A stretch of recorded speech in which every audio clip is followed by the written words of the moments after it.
Hey everybody, this is Ori B from Hoop Social. I am here on the Sports Fluent Network trying to have some conversations with y'all, trying to talk some NBA action. Today is a very special edition of the show. We have the one, the myth, the legend, Sports Fluent with us today. He is a guy that if you follow NBA TikTok, you are very familiar with. You know exactly his game, his MO. And we are here to pick his mind a little bit and talk some NBA action. He's somebody that I thoroughly enjoy watching and somebody that's been thoroughly entertaining since my adaptation to TikTok.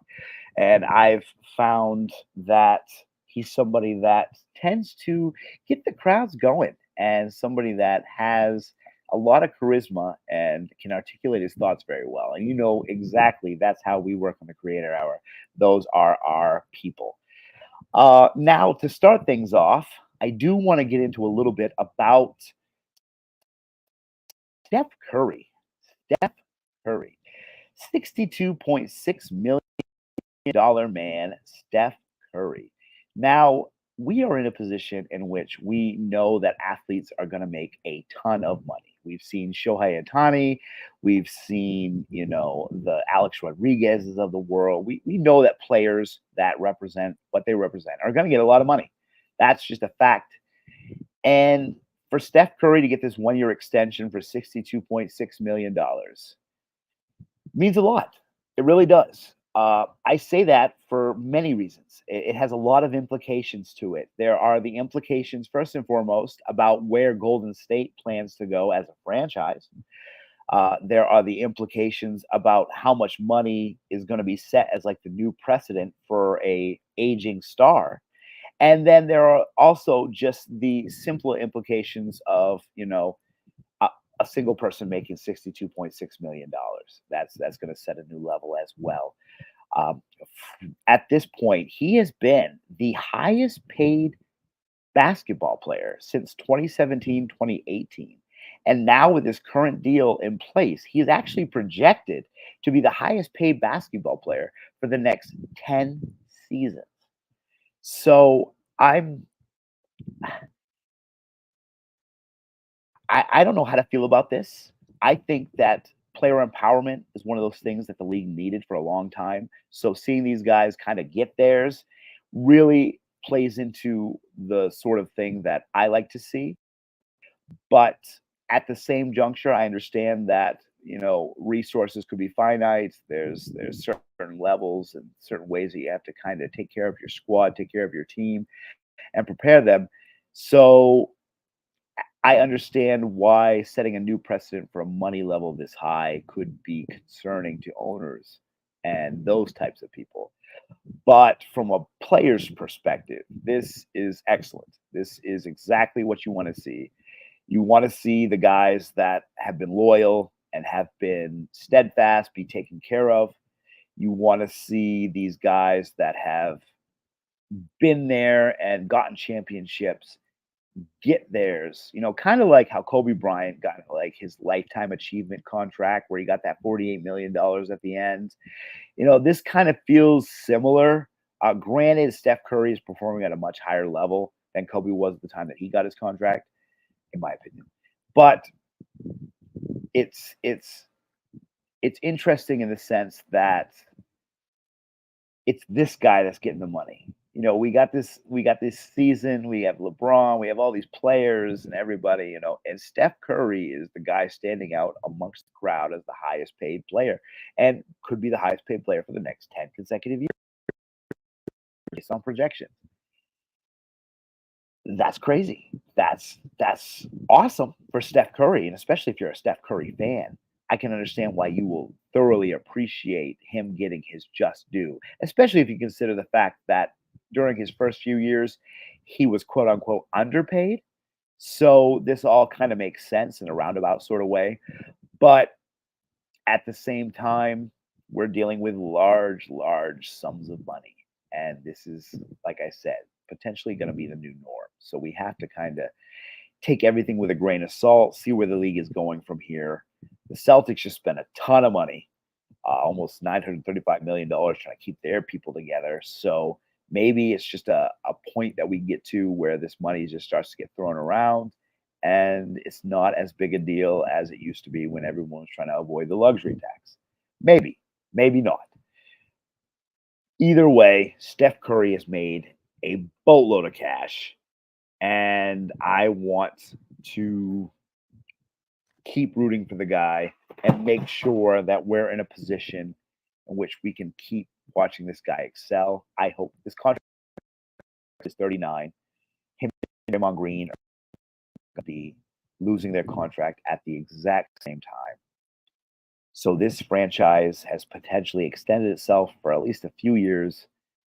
And I don't know if they've extended winning basketball, but I know they've extended the brand and they've extended Steph Curry and Draymond Green to the point that they can continue running this Golden State Warriors team. I'm just not 100% sure they're not going to run it into the ground. That is to be determined later on, though, so we will find out. Now, everybody is here for the exciting part of the show. The exciting part of the show is bringing on a guest, talking with a guest, and figuring out what makes them tick. Now, I am in the position today, which I get to speak to a very special guest, the one, the only, Sports Fluent, a gentleman that has shown us a lot of support and pushing forward these platforms and pushing forward this show. I genuinely appreciate this man and want to give him a chance to speak and show his piece and why he does what he does. So that's exactly why we brought this together. So we welcome Sports Fluent to the stage. Sports Fluent, how are you doing today? I appreciate it, man. I'm doing fantastic. Deserve.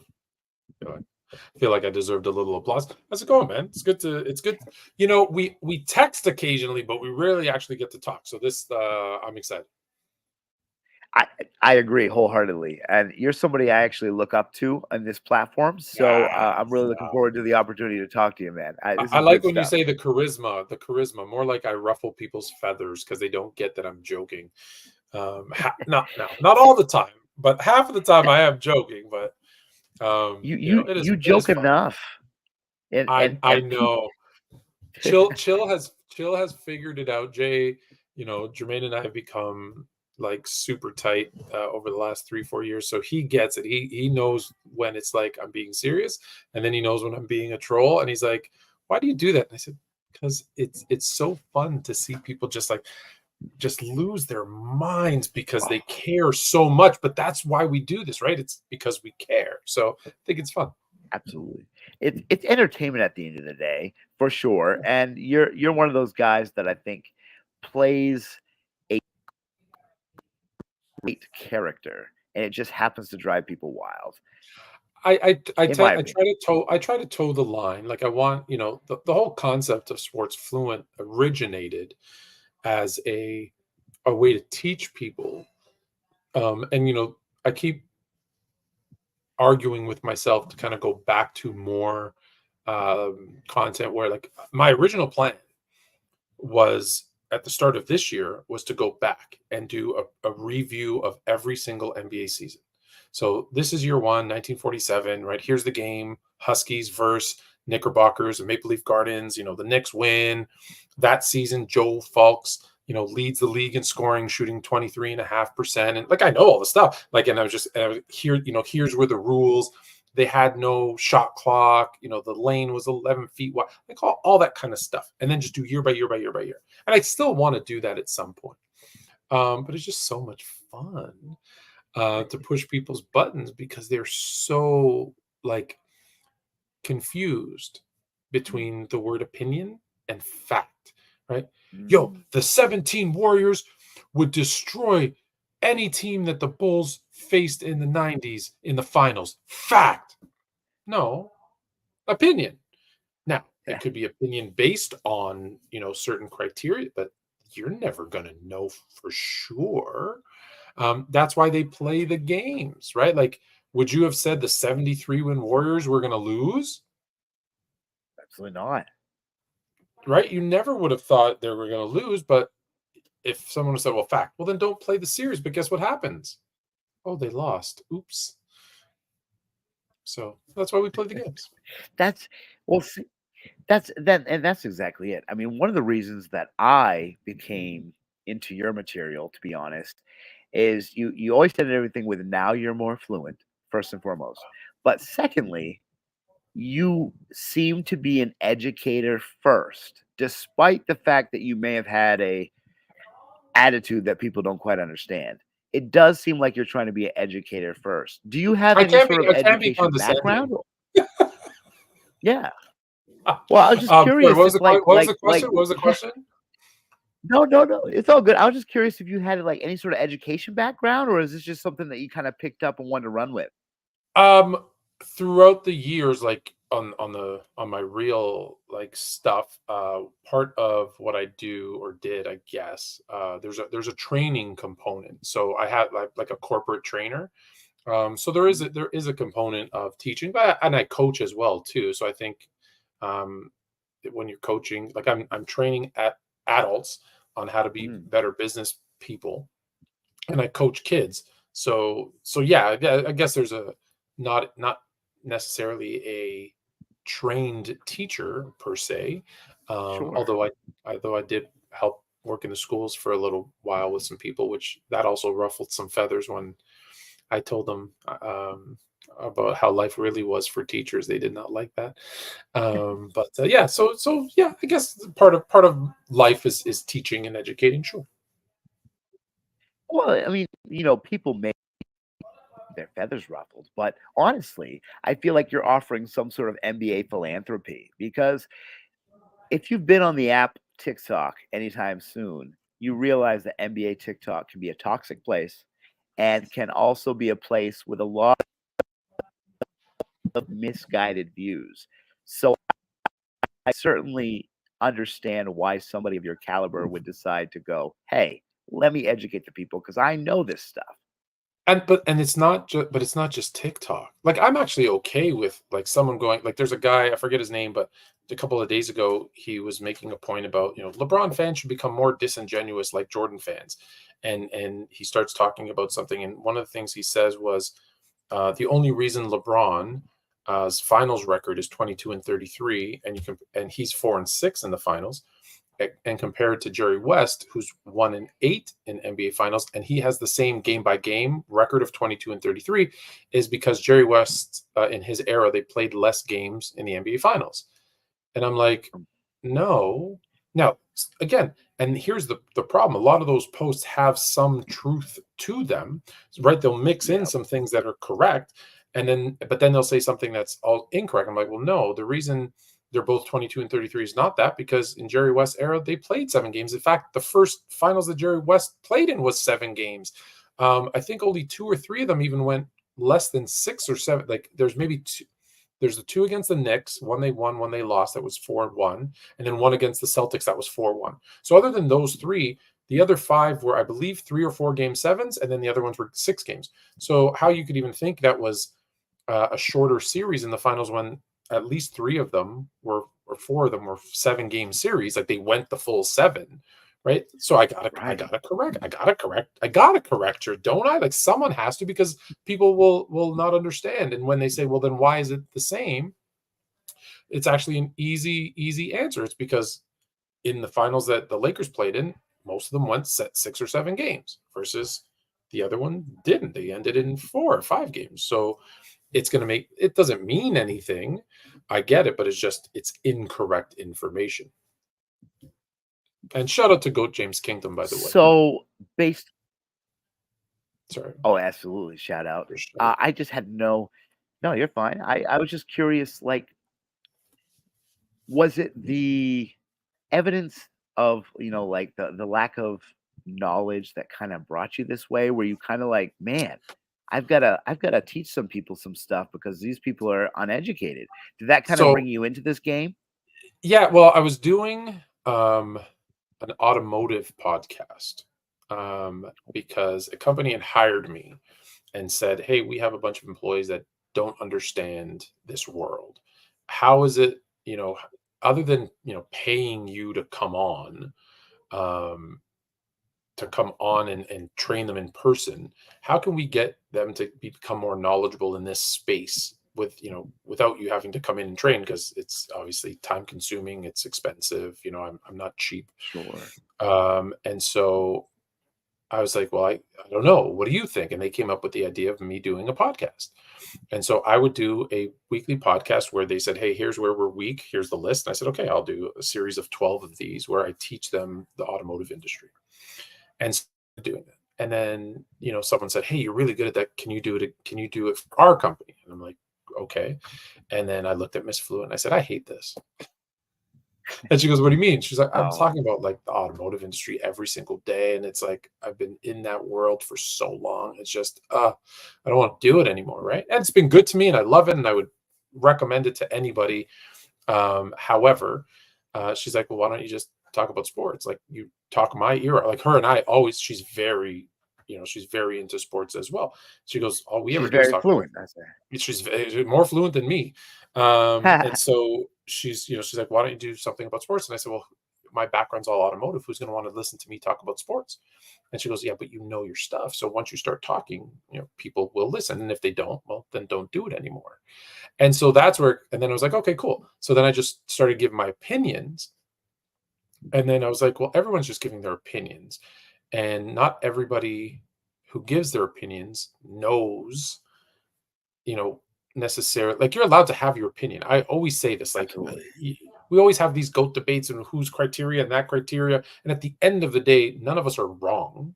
because it's our opinion. If my opinion is that James Harden is the greatest player of all time, that's my opinion because I say the guy with the thickest beard wins, right? So, okay, that's my criteria. That's who's the best. It's my opinion. Right. It's not wrong. You're going to disagree with my opinion, but there's no factual thing that you can say, there's no way. And so I said, everybody's doing that.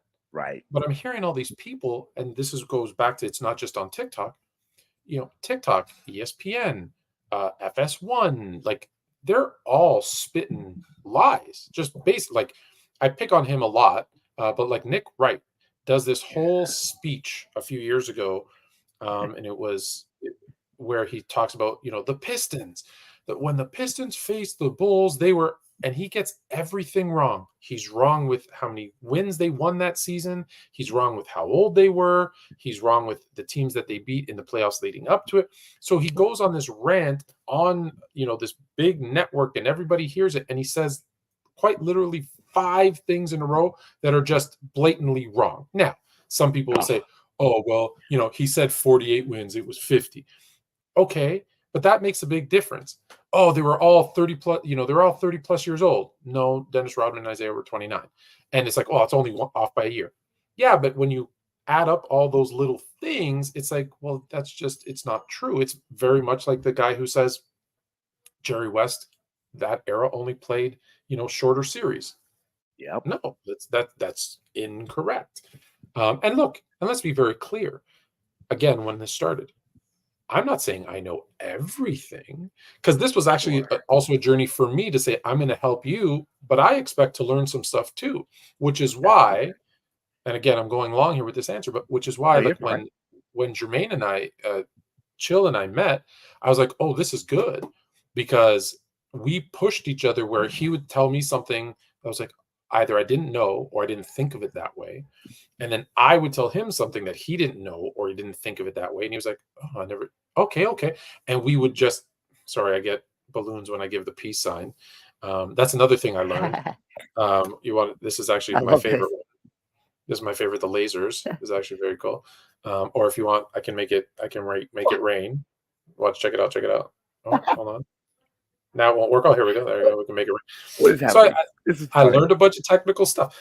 So that's why he and I, I think immediately, once we met for the first time and started talking, we're like, oh yeah, we should do something together, because we've both been watching, playing, like we both kind of did. Our paths were very similar in kind of how we went, high school, D1, Europe.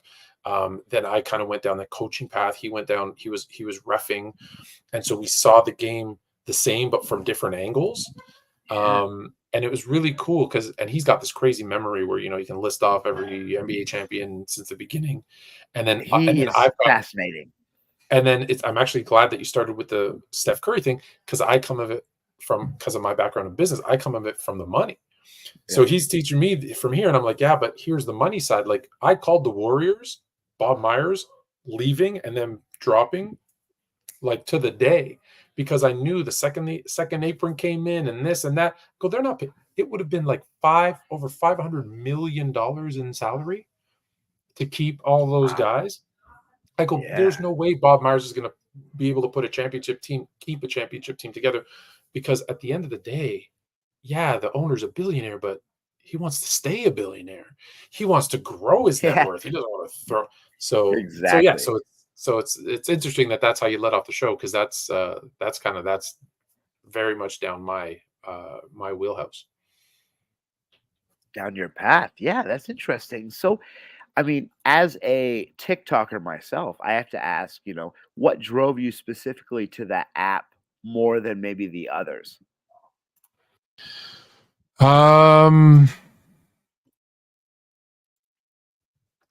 That's an interesting one too. I'm trying. So I had no social media. Like, Mhm. um, I had, I was an early adopter. Like, I was the Mhm. first, of wave of uh, people, going to that university once Facebook became open to everybody. I was on that first wave Sure. of Facebook. And I just saw that it was very, and you can see it even today, all of them. It's very toxic.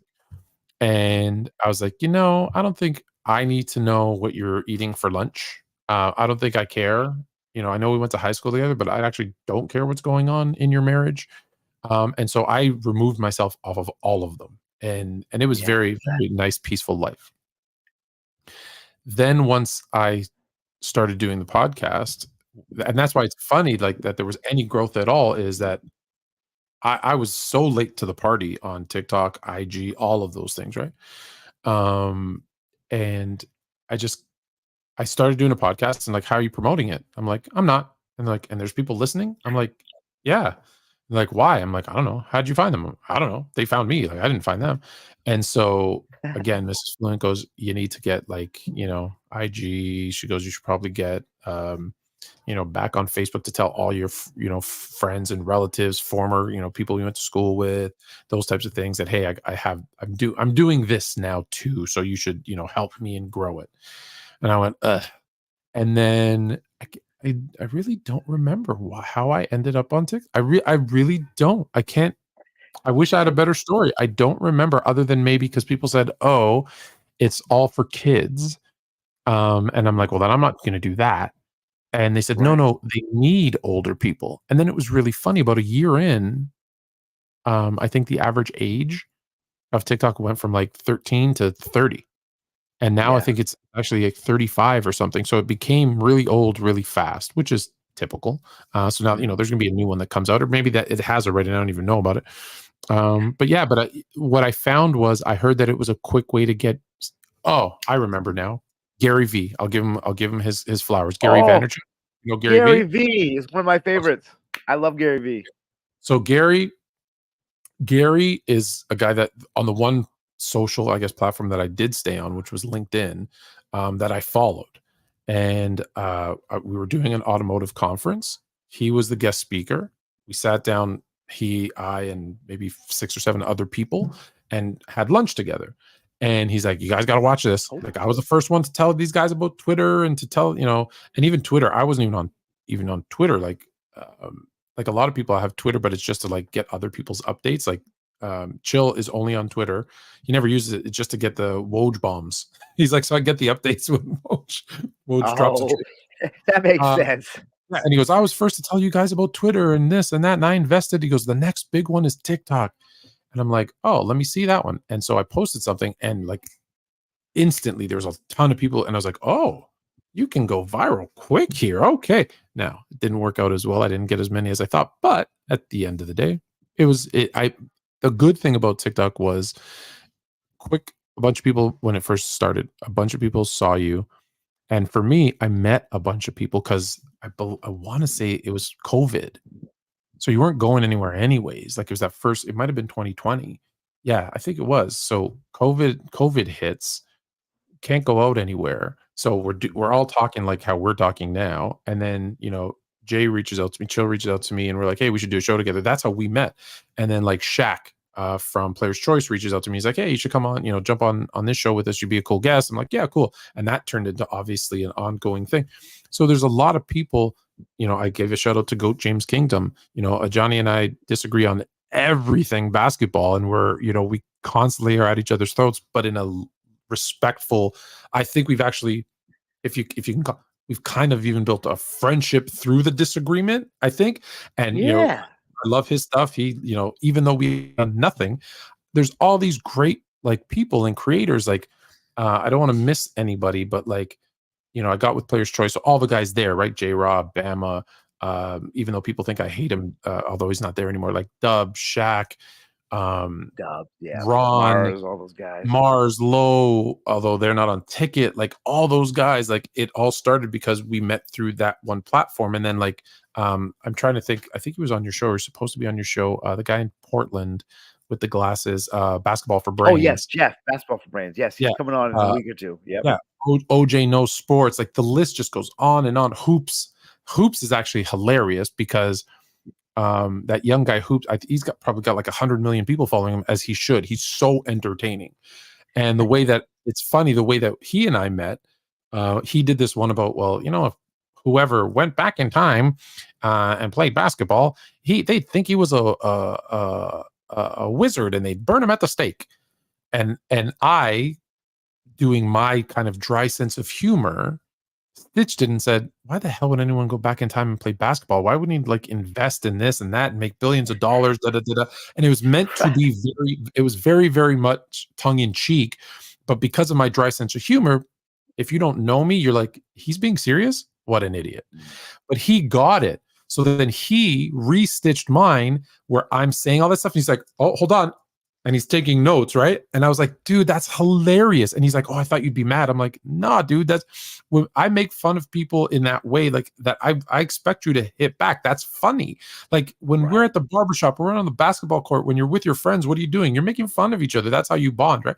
So I was like, dude, that was hilarious. And so, all of those guys I met through there. So I think is Haley, who was the host of our show, like met, she met Players Choice, who introduced her to us and she became all of those people because of that. So I think it's pretty cool, especially in the time when you couldn't leave your house.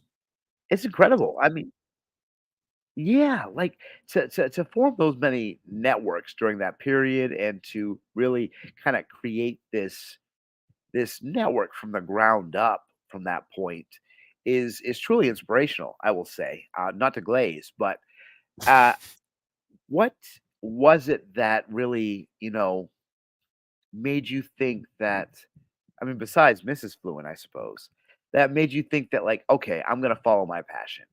I'm passionate about this. This is what I have to do. Were there other steps besides Gary Vee and your wife that kind of made you go, you know what? I gotta do this. It's, you get to a certain age where you're like, I never want to look back and say, oh, I should have done this. And I kind of lived my actual life before like wife and kids with that attitude. Like everyone says like, how did you live? Like I've lived in 4 different countries and 30 different cities, had all these jobs. And I was like, why do you do that? I'm like, because I never want to say no. Because now I have to say no, right? Because now it's like, hey, can you do this? I'm like, no. Like the panel is a great example, right? Shaq reached out to me the other day and he's like, hey, dude, we need you back on the panel. Can you come back? And I'm like, it's still 11 to 1 Eastern. He's like, yeah. I'm like, I can't. I got too many things going on with work, with my kids, with all that kind of stuff. I just can't do it. I'd love to do it. Mm. It was so much fun to do. I can't, my schedule doesn't permit it. So before I had all those responsibilities, when someone says, hey, we want to move you to Italy to work. I'm like, cool. We want to move you to Greece to work. Cool. Cause I speak Greek. So that works. Hey, we want to move you to, Arizona. All right, cool. I'm in Arizona for like 5 minutes. They're like, oh, we need you in California. Cool. Oh, we need you in Denver. Well, no problem. Right. So everyone's like, for real? I'm like, yeah, I would take the job and go. And now sometimes it was the same company moving me around. Sometimes it was a different company. But it was so many cool experiences and life lessons and successes and failures. Um, so that was kind of the thing, is when you have someone that you respect like your wife, and someone like Gary Vee, who's like the guy going, yeah, if you want to Right. try it, do it. I'm like, what's gonna hurt? I fail? Oh no. Some people will look at me bad on the internet. Oh darn. Right. And I drop off and everyone will forget about me in 5 minutes. So who cares? So that was really the thing You behind it. say Was that. You say that, but there are so many people that lack the ability to be able to talk with other people, communicate with other people, and be able to articulate as well as you can when it comes to certain sports thoughts. So I would say that despite the fact that, you needed that little push, your charisma was built for this. I feel like well, you're in your niche. I, not to like do this, but two things. When I was a kid, I was an actor. Mhm. I was in, like movies and commercials and stuff when I was a kid. So that part, like most guys like me that are the class clown, right? They want the attention anyways. So to talk to people is just no big deal. In fact, during COVID, or right at the end, I was on didn't get picked up, but I was on a comedy pilot that they were pitching to the networks, and Netflix actually had picked it up for a minute, and then Netflix had the pilot, they owned it. And then I don't know if you remember, kind of tail end of 22, 23, Netflix had a huge um, economic issue where they lost a bunch of money, and they Mm. cut a bunch of I do their. remember that. Yeah. So we were one of the cuts, unfortunately, that they were like, we just did, and it didn't go. And then the trainer part, like I've sat on stage. In fact, this that we're doing right now is actually more uncomfortable for me than standing in front of 20,000 people and talking. Because I Oh, used to be on a, on a circuit, for the, we'd go and do speaking engagements and stuff like that. It's the same group of people for this, that specific industry. And I'd go around and there'd be 10,000 people, and they'd be, and then just go out and do my pitch, do my, our little version of like our TED Talks. It was just easy. Because I think there's two things you got to be if you want to talk in front of people. One, you have to not care what they think, and that's a blessing and a curse because I don't. absolutely. Shaq always teases me all the time, from Players Choice Shaq, not O'Neal, although he thinks it's funny too. But Yeah. Shaq from Players Choice, like, I love that about you, is like you just say what you think and you don't care what the outcome, what the reaction is. Yeah. Like that's what you think, that's what you think, and if you don't like it, too bad. So you don't care what they think and know your stuff, right? Like I've been in front of a crowd where at the last minute I wasn't supposed to speak, and someone got butterflies and said, "I need you to do my presentation for me." And I'm like, "How the heck am I supposed to do your presentation? I don't know any of the and it bombed because you Sure. wrote it for it's your content for your personality, and I'm trying to like, on the fly make it my own. It's tough. So as long as you don't care what people's reaction is and you know your stuff, it's easy. It's easy to talk. Well, I think. I think. easy to go. I, once again, easier said than done, but Yeah, I definitely yeah, appreciate the it's sentiment because, there's so many people that I feel want to do something like this and want to do something, so many people that just are doing sports it. fans Just and do it. yeah, and Gary Vee tells you exactly that. Just do it. Follow your passion, go for it. But I feel bad for the folks that just have a hard time speaking in front of cameras and articulating their thoughts. Then So don't do I it in feel front of a camera. My first well, and podcast was that's audio only, and if you go listen to it, it's horrible. Like it's bad. I listen to it, I go, uh, "Ooh," it's like I'm talking about there was a I'm gonna forget his name now, which makes Miles Garrett. oh, okay. If you remember, Cleveland's playing Pittsburgh. I want to say it's a Thursday night game. It might have been a Monday night game, but I'm pretty sure it's a Thursday night game. And Mason Rudolph and Miles Garrett, I think, sacks him. They go down together. Mason Rudolph kicks Miles Garrett in the, where he shouldn't. They get up and he gets his helmet off of him and he swings the helmet at Mason Oh, Rudolph. he swung it. Remember Yeah. that? And everyone's going after Myles Yep. Garrett, and he's this and he's that. I defended him.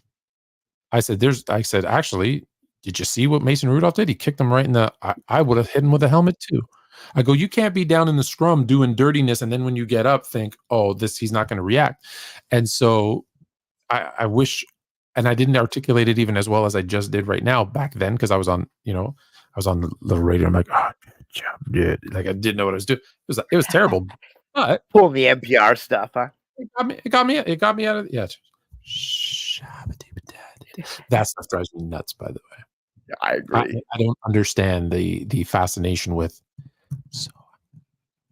Yeah. like I don't get it. I'm old, I guess. I don't get it. But anyways. Even I'm too old for that if it makes you feel any better. So. Okay, cool.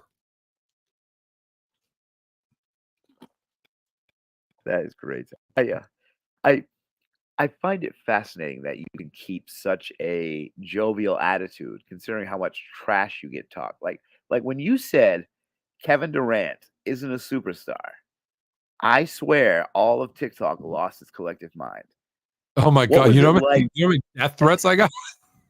I can't even imagine. And that's the harm, I guess. But like that was one of the more I respected you for it, even though I may not 100% agree.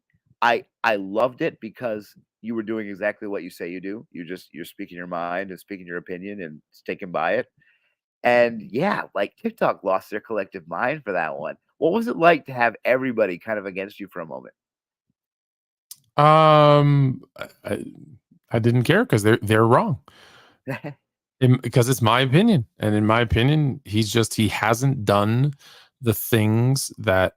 Again, I hold a very high standard when it comes to the Hall of Fame, when it comes to retirement numbers, when it comes to like people think, every team has a superstar on it, and there's 30 superstars in the league. I disagree. I think there's, depending on the year, anywhere from 2 to maybe 4 actual superstars. Now, superstar caliber, superstar potential, right? You can say use all the other words, but actual true, by my definition, superstars, there's just not that many. Now, for that particular one, just to be clear, and then if you listen to the entire thing after the fact, it was at that age, coming off that injury, I didn't think you were going to see any more superstar seasons from him afterwards. It wasn't an indictment on his entire career up to that point. It was moving forward. I think we've seen the superstar days were done. Then when I looked at it, because people gave me so much grief about it, and I said, well, hold on, let me actually look at his seasons. So how many seasons was he, by my definition, a superstar? Meaning, right, he was, a top 5 player in the league, who was the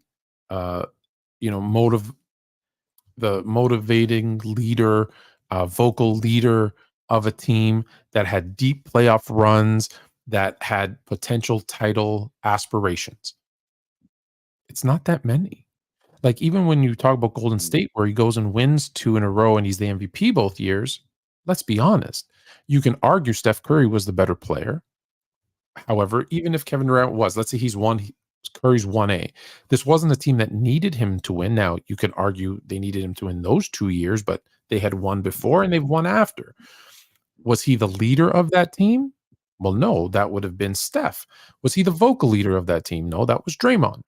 So he's coming in as a phenomenal player, but you can make an argument that, again, if he's not the superstar, like when you look at teams that have won or been in the finals and you go through it, you can easily tell who the superstar player is and then even who the 1A is, right? Like go back last year. Last year might be the one where it's fuzzy, right? Jaylen Brown and Jason Tatum. You go back the year before that, it's Jokic. No one else on that. It's Jokic, right? You go back before that, it's Giannis. You go back before that, it was Kawhi. You go back before that, it was LeBron on the Cavs. It was Steph on the Warriors for 4 years. You go back before that, it's Tim Duncan, it's LeBron, it's the 1 year, right? It's OKC, it's Kevin Durant. So when you look at over all of those years, when is he the alpha, the guy, the man, the leader of a title contending team? Not just because, look, skill wise, talent wise, all that other stuff. Yes, he's that guy offensively, scoring wise. But again, what else does he do? So again, my thing with superstars is if you take away the thing they do best, can they hurt you in any other way? If you take away Kevin Durant scoring, how does he beat you? Defensively? No. Playmaking? No. Like, okay, so what is he? He's this. And again, it sounds worse because because people hold him in such high regard. Is he this generation's Dominique Wilkins? Not game. No. I understand, but just I get where you're coming from. George Irvin? I don't know. So kind of like the offensive superstar. And then when you see, like when you say stuff like that, and his brother has to come out, and defend him, and his brother Tony goes ballistic on you, then you've done something right. Like, why are you so sensitive about it?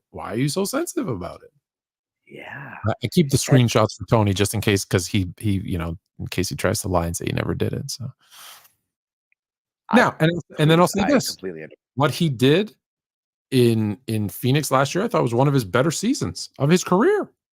So again, people think because you say there's this old thing that I tell people, my wife will say to me, "Hey, which dress do you like better, the red one or the black one?" And I'll say, "Oh, the red one." "Why do you hate the black one?" And that is sports conversation in a nutshell. It's, if I think one person is better than another, why do you hate that other person? I don't hate Kevin Durant. I've actually said I think Kevin Durant is the most versatile, efficient scorer that we've ever seen in the NBA. The most versatile. So I hold him in very high regard. I say MJ's the GOAT. And if MJ is, and I've said this just recently, so it's fresh in my mind, 99.99999 on my value scale, LeBron is number 2 at 99.99888888. Why do you hate LeBron? Huh? Hate him? I got him like fractions of a point below what the person I feel is the greatest player of all time. And I've got to see both of them full careers. In fact, I probably saw more of Jordan than almost everybody who says he is the GOAT or isn't the GOAT, because my favorite college player was James Worthy. So I was watching I was watching. I saw him, as the guy, and me saying Worthy's better than that guy, right? Even when he hits the game-winning shot, I'm like, yeah, it was Worthy. Worthy's the guy. Sure. And so it's just that interesting. Like, if you don't agree with me, you hate him, and you're wrong. Like, and the funny part is, you mentioned how I dealt with KD. So I'm a KD hater, of course, because I said what I said. Of course, I'm a LeBron hater because I don't have him number 1. Of course. I'm also a Kobe hater. Naturally. I can actually show you where people said I'm an MJ hater, because I correct. I get about 10,000 LeBron things, which is why you see more LeBron corrections. 10,000 LeBron things, and 1 Jordan, 1 Kobe. So I try to throw in the Jordan ones, the Kobe ones, but I never get them. Like, there's this one guy who goes, "How come you never, make people more fluent on all the the myths about LeBron?" I'm like, "Send me one." I asked him 10 times, "Send me one." Well, if you can't send me one, how can I do it? And then he sent me, JJ Barea locked up LeBron. I said, cool, no problem. So I said, listen, JJ didn't lock down LeBron. Here's why. Bro, you're a LeBron meat rider. I'm like, what? Seriously? Well, I have to let everybody know. Let's take a quick pause and rewind. If you guys heard his Kevin Durant speech right there, that, first and foremost, audience, is how you make a compelling case for somebody. That is how you have appropriate discourse. I want people to know these things moving forward from an education standpoint. That is how you make a case about somebody being at a certain position in a spot in time. That's how you talk about them. So I just want people to know that. Secondly, so when you make these trolley comments and you educate people and you do your sort of spiel, what is it that kind of affects you the most when it comes to the other people's reactions? Is it the negative reactions, the positive reactions? What kind of reactions are you placating to? Um, I honestly, and I've learned that this will never happen, but I honestly thought I could change people's minds. Oh, I really thought fair if enough. I showed them like facts that at minimum they wouldn't continue, with the mythology. Um, and for a short time, the negative stuff bothered me, right? Like when they, when they threaten your family and I'm going to find where you live over a sports comment. I'm like, oh Yeah. man. And then I remembered and I realized they're not coming. And if they do, I'm ready. But they're not coming. So it's just it's people behind a keyboard and so now I just like, you know what? If you ask a question, I'm going to answer it. If you want my opinion on something, I'm going to give it. And then and because whatever you say, go post anything. Go post that rainbows are beautiful. And you will get, half of the people in the comments saying you're an idiot. You don't know what you're talking about. Rainbow's a mismatch of colors and that's offensive to me, and blah, blah. And they're like, okay, forget it. So no matter what you do, someone's gonna not like it anyway. So I just do it because even if it's one person who asked me a question, I'm like, I'm nobody. So you took the time to ask me a question. I'm going to take the time to answer the question. Because people always say, why do you keep, responding to this person or that person? I'm like, because they asked. And who the hell am Mm. I to say no? Right? Like, give me like, I'm, I'm not like So some who so think wait, they're like wait a second. somebody. Is do we have Sports Fluent here on the Creator Hour saying he might be humble and have a little humility? No, not, no, no. Oh, okay. Fair enough. You need to edit that part out. That's Actually, great. I'll edit it out later. Yeah, yeah, I was just gonna say, I'll pass that on to you, pass the buck. That's all right. So we've got not a lot of time left. So I wanted to talk to you about the NBA preview, Yeah, but to be 100% honest, I don't know if we'll get to all of it in time. So maybe we'll have to do a little condensed version potentially. sure. But moving on to next season, since we've kind of discussed a lot about what you're going through and stuff, what teams do you feel are going to be the biggest threats to the Boston Celtics if you had to Oh, none. None. choose a couple? I I Nope. I Oh, all right. I like I that. said this. You're a Celtics fan, aren't you? You're gonna love this. Right? You are a Celtics fan, right? Yeah, yeah. Absolutely. You're gonna love this because I said this How last about year. that? Yeah. Yeah, I said this last year. I said it during the offseason. I said it during the draft. I said it during free agency. The majority of GMs in the East are not as smart as they should be. The moves that they make, the trades that they've made, the draft pick. Like I don't think there's been a team in the East that has done anything of significance that will Mhm, challenge Boston. And said this when they won the title last year. I said if they stay together, right? They resign everybody, they stay healthy, right? That's mhm, you have to say it every time because obviously that can change everything. And they stay healthy. Um, this is a team that should be going back to the finals, mhm, 2, 3 times in a row, maybe, 3 out of the next 4 years, because they have the formula in terms of the skill, the talent, the players, and the way that the NBA is played today, right? They've got mm, two solid stars. Neither one is a superstar. So let's right, that bar that I tell you about superstar is high. Jason Tatum and Jaylen Brown are not superstars because neither one of them alone, without the other, this team, if you take either one of them away from the Celtics, they're no longer great. It's the okay. That's combination of the fair. two. And so they take they have those two offensive scorer, a secondary scorer, and a defender. They've got the perimeter defenders in Derek White and Drew Holiday, which look at every championship team, you'll find a one superstar or stars, star player, that's Tatum.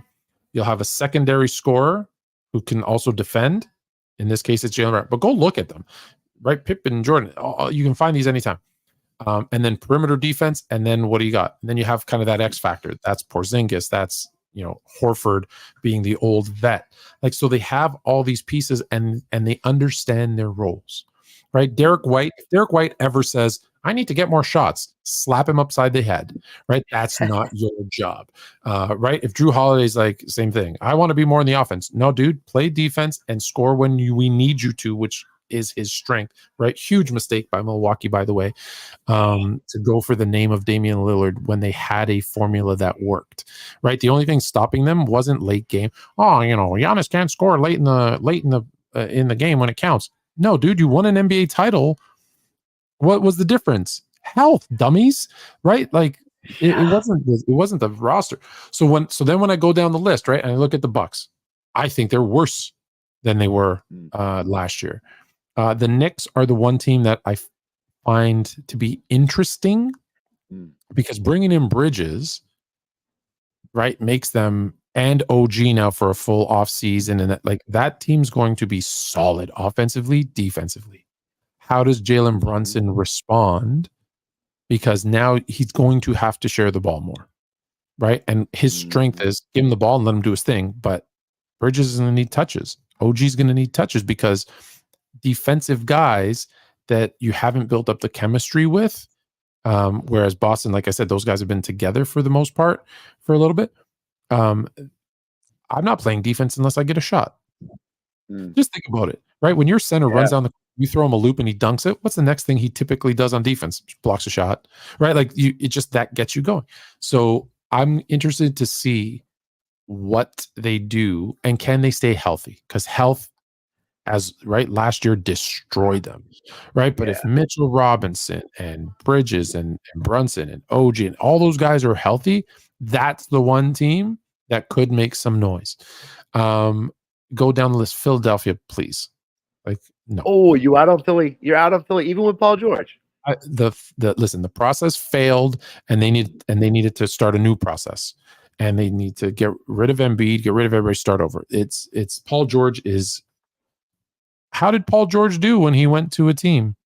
Do you know that Paul George and Kawhi in LA won less playoff series than Kawhi Leonard did his one season in Toronto? Not great. He's never been the answer, so he's not going to be the answer there. Who else is Orlando's too young?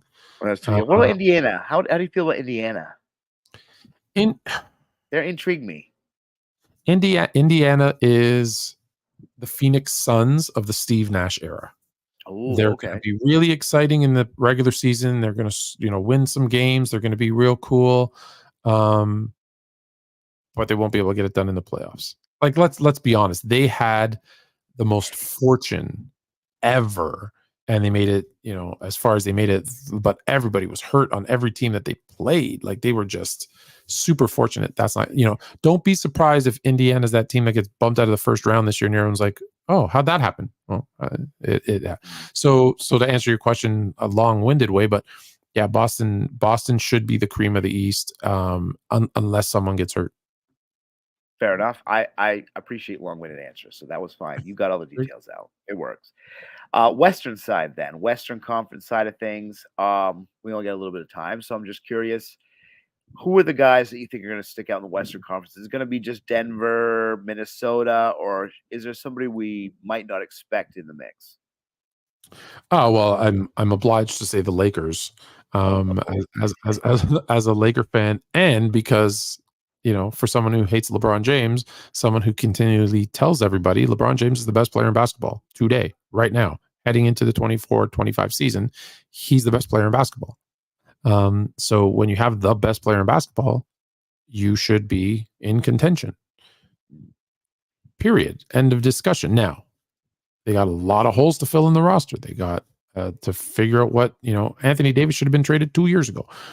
Can he, again, play the problem with Anthony Davis, even last year when he played 70 something games, he disappears when it matters. And when it's the biggest games, when it's, another premier center on the other side. And just, luckily for him, there isn't a lot of great centers. Because after Jokic, Embiid, him, Bam, and Bam's 6'9". He should be a power forward. Right. Yeah.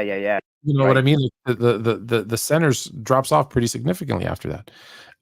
So, you could say Gobert, but Gobert's defensively, sure, but offensively, you're not. Right. Big deal. So that being said, the Lakers should be in the conversation. I'm not just saying that as a Laker fan, but they should. JJ Redick scares the heck out of me because he's never coached the fourth grade. I'm so glad you said that. Yes, that's why I was and just what asked we found about him is what did we find out, right? What did we find out this summer when he was interviewing for the job on the podcast? That he lies for LeBron and that he doesn't remember, he doesn't know things, right? Like he said Jameer Nelson was the key to the 09 Magic, and Jameer Nelson got hurt on February 2nd and didn't play the rest of the season. Didn't even play in that series against the Lakers, against the Cavs. And he said, he was key to their offense. He didn't even play. That's scary, so right? that's like, the part I don't want to be, I don't mean to speculate, but you being a Lakers fan, I can definitely understand. Like that's got to be a little strange to have your main guy have like two, like how are people not going to think that he's like a ventriloquist dummy for LeBron James? But and you know what? Maybe that's okay. And maybe that's okay. Because Bill Russell won 2 titles as a player coach. Why can't LeBron? LeBron's super smart. So he absolutely could.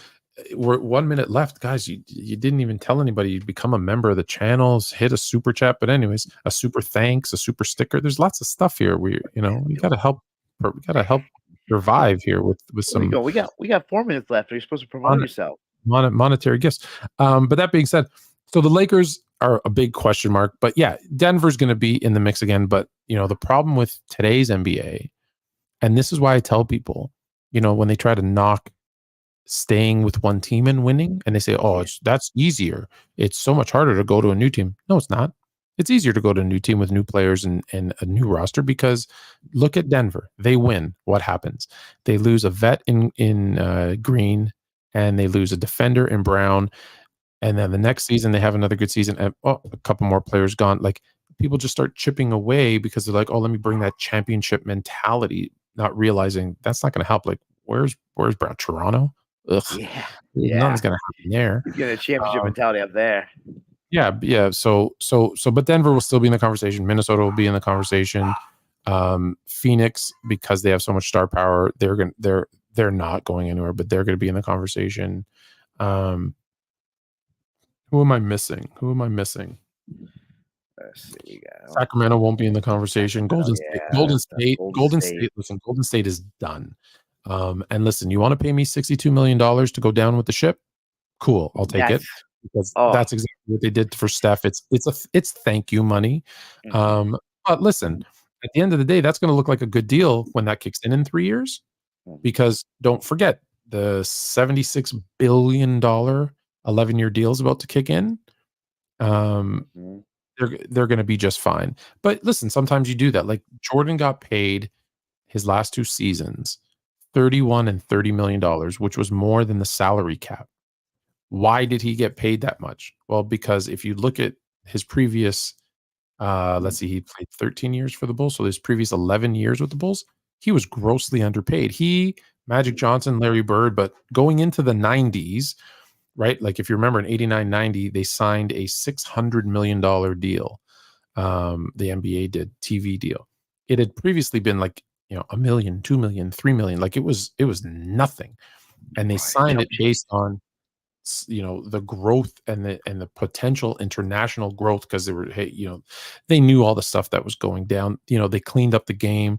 I don't know, a lot of people blame Jordan for the flagrant foul rule. It was actually a deal between NBC and the NBA. They said, hey, those flagrant fouls are leading to fights.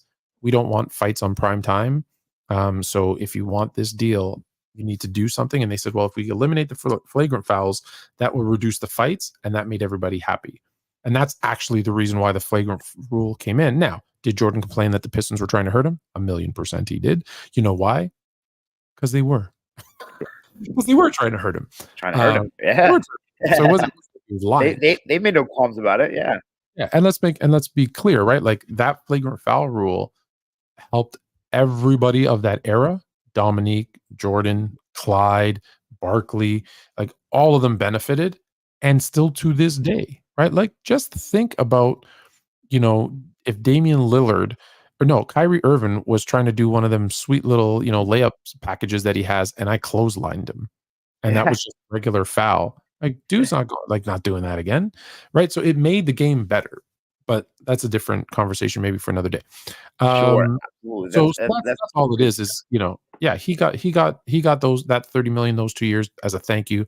Steph's getting this 62 million as a thank you for everything, because they know that's his last contract, and that team's gonna stink for a lot of years after, and they need to ride him out as long as they can, because he's still actually pretty good. Yeah, and that's, I guess, the catch-22 of the whole matter is at least he's still showcasing that he has a lot of talent left. And worst case scenario, he ages like Ray Allen and becomes a specialist, and he would be the best specialist of all time. So I think there's a lot of ground left for Steph. I don't know if it's winning ground, like you said, but at least when it comes to playing his individual game, they don't have the roster to win. As Moses Jones, by the way, hello, one of my favorite characters. Do you remember that cartoon? I definitely remember that cartoon. Yes, Bill Murray. Yeah. But yeah, so that's so what we're saying. So Sacramento's out, Golden State is out. Oh, Dallas should be an interesting. I did not think. I'll admit I was wrong on that. I did not think Luka and Kyrie were going to work out. I was so wrong about that. Yeah, totally wrong about this. So, and I'm glad they did, because Luka, I don't think arguably, I think Luka without a doubt is top 5, top 3 player in the NBA. So you want those guys being on good teams that win, that go, that have deep runs into the playoffs. So that's definitely a good thing for the league. So yeah, so absolutely. Minnesota, Dallas, Denver. Yeah. And listen, there's going to be a surprise team. Someone's going to pop out of nowhere and be like, oh, the Pelicans. Again, a lot of their stuff is healthy. Yeah, John Morant should bring Memphis up. He should be back in the groove of things, assuming he doesn't do anything stupid.